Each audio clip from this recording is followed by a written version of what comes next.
Hi guys, welcome back to Sacred Vedic Astrology. My name is Samantha and I feel so blessed and so lucky to be a professional Vedic sidereal astrologer.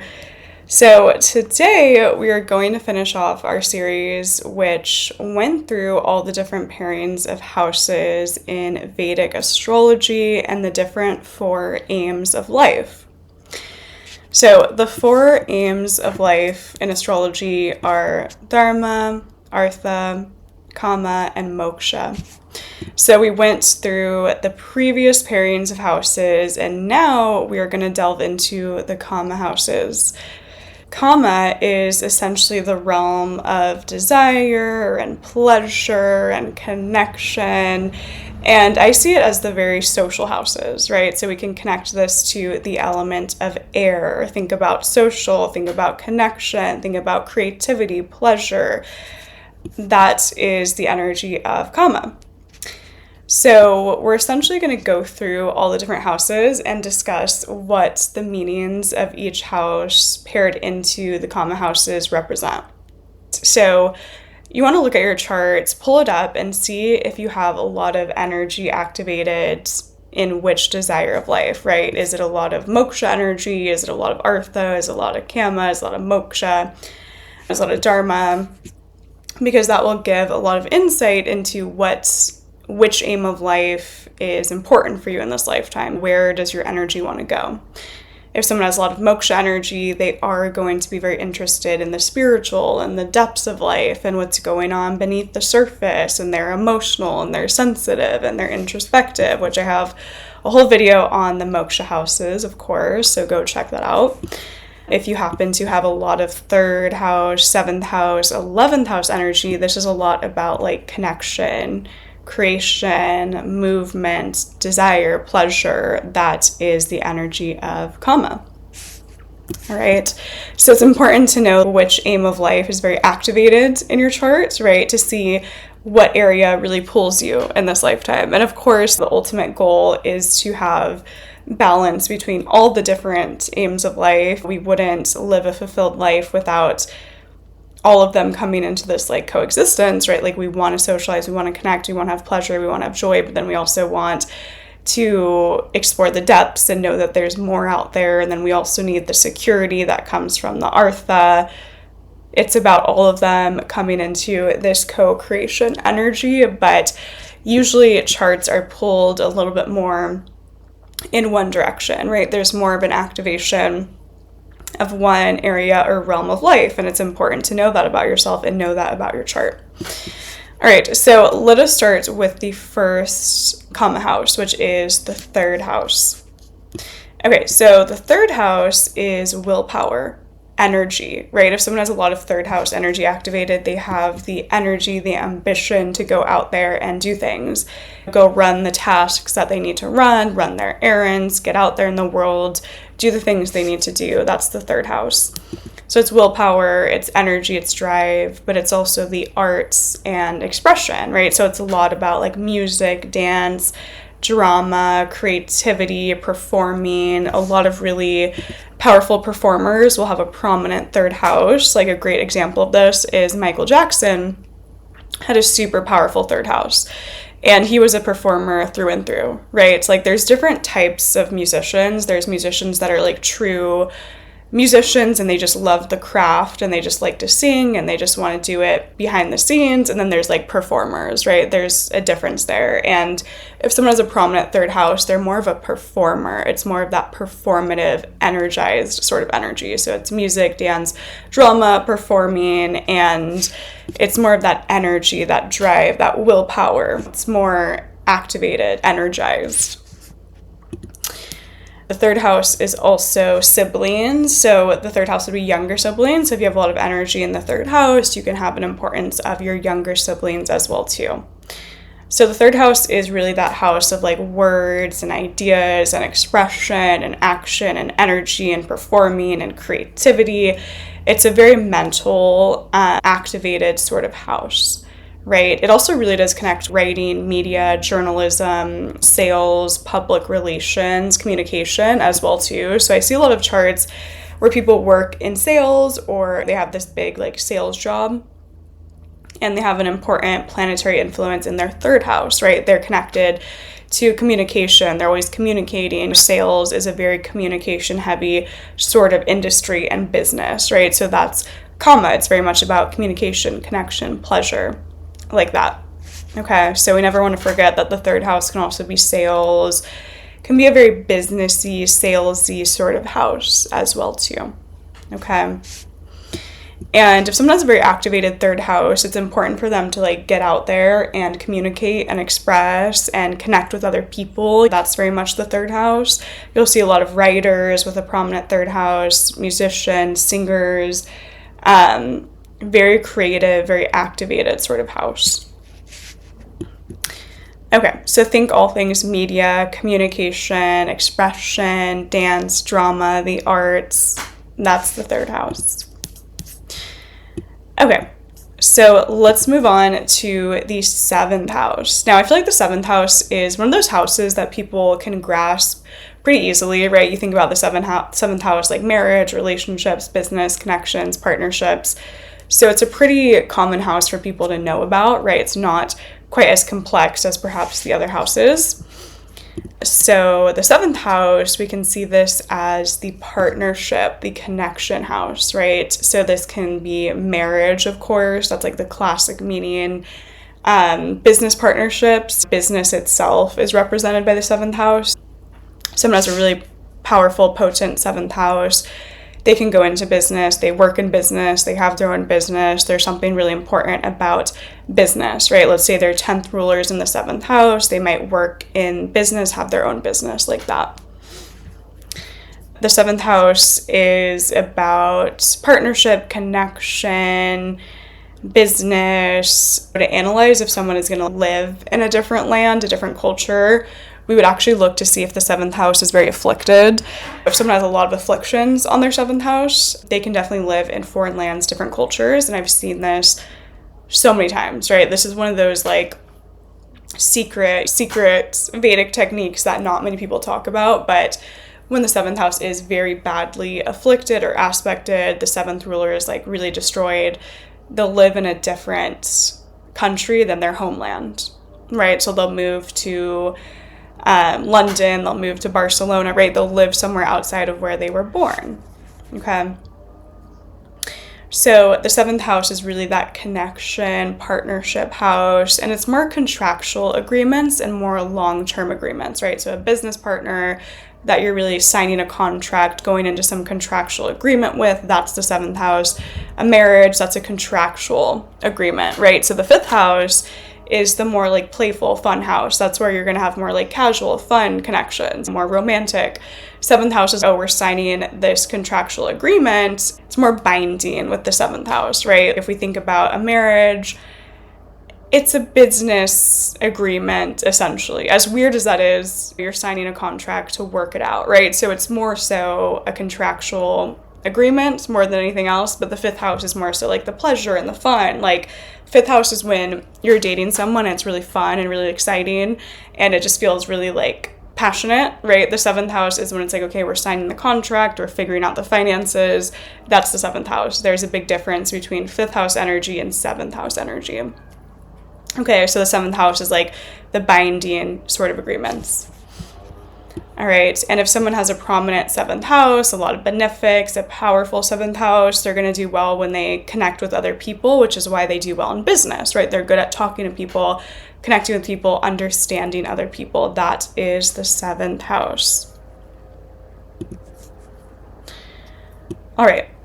Now, the 11th house is the next Kāma house. So the 11th house is friends, groups, organizations, any sort of like group of like-minded people, you know, large groups. So the 11th house would be group dynamics where it's like more than two people, right? So like if someone has a powerful 11th house, they're going to love groups and organizations and communities that are like bigger, right? They might be a part of some important community. They might be a part of like a church, or, there's something really important for them about like these large scale groups. It's not as one-on-one with the 11th house. It's more like community group focused. And if someone has a very afflicted 11th house, they can really despise large groups. Like they cannot want to be a part of a large group. If it's really benefic, they'll love to be in these like large groups, communities like that. Okay. It's our friendships. A lot of people ask this question. When I posted like a YouTube post once, someone was like, how do you see friendships in the chart? And that's the 11th house. We would analyze the 11th ruler, what's aspecting the 11th house. For example, if someone has like Saturn with Ketu in the 11th house, they might really struggle to find those like good friendships in this lifetime. Whereas if someone has like Venus, Jupiter in the 11th house, they're going to have really artistic, creative, or like spiritual friendships, because those are the two karakas, benefic karakas of like creativity and expansion and spirituality in the 11th house, right? So we can analyze it in that way for friends and groups. And a lot of times, if someone is going through a transit that is activating the 11th house, let's say Jupiter's in the 11th house, they meet a lot of new friends. They connect a lot with new people. If Saturn's transiting the 11th house, they can have difficulty in their friendships. They can lose friends. They can be disconnected from friends and groups like that. So we take it to the birth chart, the natal chart, and then we take it to the transits. Like our benefics transiting the 11th, that's going to be a good time for the friends and the groups and the organizations. Or our malefics transiting the 11th house, there's going to be some difficulty, some friction, right? I always remember I had a client once where she had Saturn that just started activating her 11th house. And I was like, do you have some issues with friends right now? And she was like, that's so crazy because I just had a huge issue with a friend. Do we see benefics or malefics activating that 11th house energy? Okay, so that's like the friendship house, the group house, organizations, connections, right? Like an 11th house sort of thing would be like, oh, I'm a part of this like meditation group. Oh, I'm a part of this like group of young moms. Oh, I'm a part of this organization that helps with this. It's like larger groups, larger scale, but it's also just friendships as well too, or connections with other people in a more friendship sort of manner. Okay. And it's important to analyze the 11th house to see if someone is going to like or enjoy like speaking in front of large groups, connecting with large groups, or if they're going to be like, I'm good. So it's important to analyze that as well too. Okay, the 11th house is older siblings. So in Vedic astrology, 3rd house is younger, 11th is older. The thing about it, sometimes it can go either way. Like I've seen charts where the 11th is really afflicted and maybe they have actually issues with younger siblings, or the 3rd is very afflicted, but they have issues with an older sibling.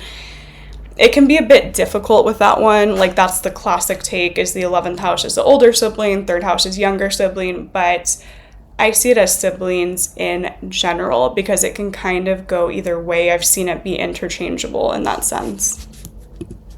Okay. Now, the 11th house is also our dreams, our ambitions, our big desires, right? So if someone has a powerful 11th house, they have like big goals, big ideals that they want to get to in this lifetime, right? And if they have a powerful 11th house, they're going to achieve those goals. They're going to go after them. They're going to make it happen, right? Like a prominent 11th house would be someone being like, I want to go do this really big, lofty sort of thing. And they can make it happen, right? Because it's like our dreams, our ambitions, our big, large scale desires. If they have a lot of malefics in the 11th house, maybe they want certain things, but they don't always get their bigger desires in this lifetime, right? It's like our big, big desires. It's not just like, oh, I want to make an extra $2,000. Like 11th house is like big, expansive. I want to make $1 million. That's the 11th house. So it's like our bigger aspirations, like these big dreams, big goals, big desires. And it's also large sums of money. So 2nd house is like money that we get from a paycheck. 11th house is large sums of money that come all at once. So it comes in this like lots, right? The 11th house would be someone gets a bunch of money at once, or they sell something and get a bunch of money from it. So to see like big financial wealth, big financial gain, we want to see connections between the 2nd house and the 11th house. So like 2nd ruler and the 11th, 11th ruler in the second, because that means it's exchanging between money they get themselves and large financial gains, and so they're going together. So second house would be like, oh, I made 10K from a paycheck. 11th house would be, oh, I made $500,000 from a house or an investment. Like 11th house is like big sums of money. Okay. And we would analyze that to see how they're going to do with like larger amounts of wealth as well too. It's not like day-to-day paycheck. It's big. So that's also the 11th house as well too, right? So it's important to see the 11th house for money and finances as well. Some of the most wealthy people usually have like a strong Venus and then a strong connection between the second house and the 11th house. Like usually both things are going to be activated. All right, so the 11th house is our bigger dreams, our bigger goals, our bigger ambitions. It's like something we like really want out of life that isn't so day-to-day or mundane. It's bigger, larger, loftier, like that. And if someone has a prominent 11th house with a lot of benefics and it's well aspected, it's like, oh yeah, you should go after those big dreams. You should go after those bigger desires because it can happen for you, right? Because the 11th house is very positively aspected, etc. All right, so overall, the Kāma houses are about desire and connection, and they're very social, communicative houses. We connect it to the air element in Vedic astrology, and it's really about like movement and change and connection, and also very creative houses as well too. All right, to me, the third house is one of the most creative houses. I always look to the third house and the fifth house for creativity and artistic talent in the chart. And usually the third house will be seen if someone is able to be like a performer, right? Someone who's more performative in their energy. There's a difference there where it's like someone can be creative, they can be artistic, but they don't necessarily perform in front of a bunch of people. That third house is more of that performative energy. Michael Jackson's going to have a prominent third house, right? Because he's just up there and he's energized and he's moving and he's dancing and he's performing. Who else? There was someone else's chart. Oh, Diane Keaton had this like insane third house. Parivardhan Yoga with her third house, planet in her third house, which was absolutely crazy. You guys should go watch that video. I did an analysis into her chart, and her third house was like so powerful, and she was a performer. She's in front of TV, she's like performing, and she's funny, and she's moving and acting. It's more performative with the third house more than anything else. All right, so these are the Kāma houses in Vedic astrology. They are really connected to our pleasure and our desire and our connection to the world and other people. And it's really fascinating, right? Because you can see how much of your chart is connected to these houses and how much of an interest or focus that will be in this lifetime. So very fascinating. And comment down below if you guys have a lot of energy active in the Kāma houses, and are you very social and you love to connect and talk. I see like Kāma houses as very like airy and connected, and think about like just this. It's very like that. My first house ruler is my third house. I'm ruled by my third house. I talk a lot with like my hands, and I'm very like passionate when I speak and very always moving, right? Third house is like movement and energy. So if someone has a prominent third house, a lot of energy comes out of them. All right, so comment down below if you guys have a lot of the Kāma houses active in your personal charts and what you think about these different houses. And of course, comment, like, and subscribe for more content coming soon. And you guys can always book a personal reading down below as well too. It will be linked in the description of this video. And I have a lot of new offerings as well too, which is really fun. I've been shaking things up, trying new things out. So there's different offerings there. There's obviously the in-depth birth chart readings and the transits and the dashas, but there's also this really fun offering that's one question of your chart. And then I also added in a 30-minute focused session where we just hone in on like one part of your chart if you just want to know about career. I also have added that as well too. And I am also working on a Patreon, which I'm really excited about because I want to put out more content but I want to do it in a way where it's more exclusive and more connected to like members, and then you guys can be connected. So also working on Patreon as well too, which I think will be really, really fun and really exciting. I will talk more about that when it is completed. I'll post about it, of course, and I think that will be so much fun as well too. All right, so I hope you guys have such a beautiful, blessed day, and we will talk soon. Bye, guys.